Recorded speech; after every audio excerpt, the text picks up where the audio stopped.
ماہ ربیع الاول میں لوگ جو ہے لاکھوں روپے کی سجاوٹیں کرتے ہیں، گلیوں کو سجاتے ہیں، بلڈنگوں کو سجاتے ہیں، تو یہ کیا فضول خرچی میں تو نہیں آتا کہ اس طرح سے کہ کسی کی مدد کر سکتے ہیں، کسی کی گھر میں راشن ڈلوا سکتے ہیں اور اس کے اندر یہ پیسہ لگ رہا ہوتا ہے؟ اس حوالے سے کیا حکم ہے؟ دیکھیں، میلاد النبی صلی اللہ علیہ وسلم کا اہتمام کرنا، سجاوٹیں کرنا، چراغاں کرنا شریعت کے دائرہ کار میں رہتے ہوئے تو یہ تو بالکل جائز ہے اور ایک مستحسن اچھا عمل ہے۔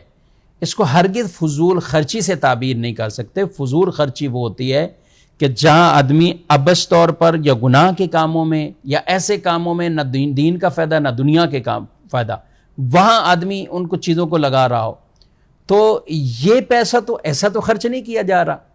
عام طور پر میلاد پر ہی یہ سوال کیوں کیا جاتا ہے؟ کسی کے یہاں بچے کی ولادت ہو، پھر یا شادی کا سلسلہ ہو، تو کیا آپ دیکھتے ہیں لوگ کتنا خرچ کرتے ہیں؟ کیا کوئی وہاں پہ جرت کرتا ہے کہ یہ فضول خرچیاں ہو رہی ہیں؟ اچھا، ملکی تہوار آتے ہیں، بات ہمارے ملک کی آزادی کا دن منا رہے ہیں، کچھ اور اس طرح کے دن آتے ہیں، تو کیا آپ نہیں دیکھتے کہ اس کے اندر کتنا خرچ کیا جا رہا ہوتا ہے، کیسی کیسی سجاوٹیں ہو رہی ہوتی ہیں؟ کیا کبھی کسی نے سنا کہ یہ غلط ہو رہا ہے؟ یہ جو تہوار منایا جا رہا ہے کہ اس کے اندر یہ فضول خرچیاں ہو رہی ہیں؟ کبھی نہیں سنا ہوگا۔ تو پھر میلاد کے موقع پر صرف یہ سوال کیوں؟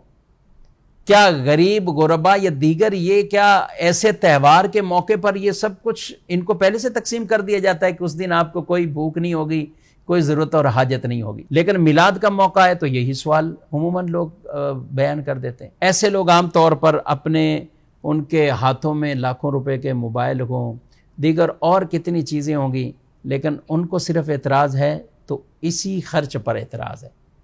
تو یہ اعتراض یہ غریب کی محبت میں نہیں ہے، اصل میں یہ میلاد کو کم کرنے کے لیے۔ میں تو کہتا ہوں کہ جتنے میلاد منانے والے غربا کی مدد کرتے ہیں، یعنی ان کو یہ توفیق ملتی ہے، وہ میلاد بھی مناتے ہیں، غربا کی مدد بھی کرتے ہیں۔ اچھا، پھر یہ جتنے سسٹم کے اندر یہ لائٹیں لگانے والے، یہ چراغاں کرنے والے، ساؤنڈ سسٹم چلانے والے، کچن والے، کھانے بنانے والے، کیا یہ سارے کے سارے امیر طبقہ ہے؟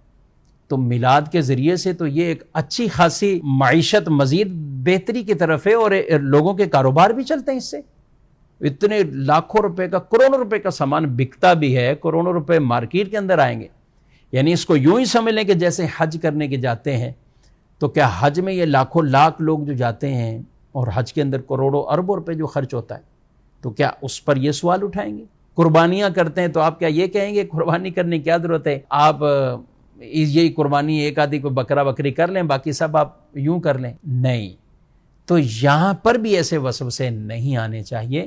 اللہ نے جو آپ کو دیا ہے، جائز طریقے کے مطابق شریعت کے دائرہ کار میں رہتے ہوئے آپ چراغاں بھی کریں، خوشی بھی منائیں، ساتھ ساتھ غربا کی مدد بھی کریں، اور الحمدللہ جو میلاد مناتے ہیں وہ غربا کی مدد کرتے ہیں، ان میں یہ جذبات زیادہ پائے جاتے ہیں۔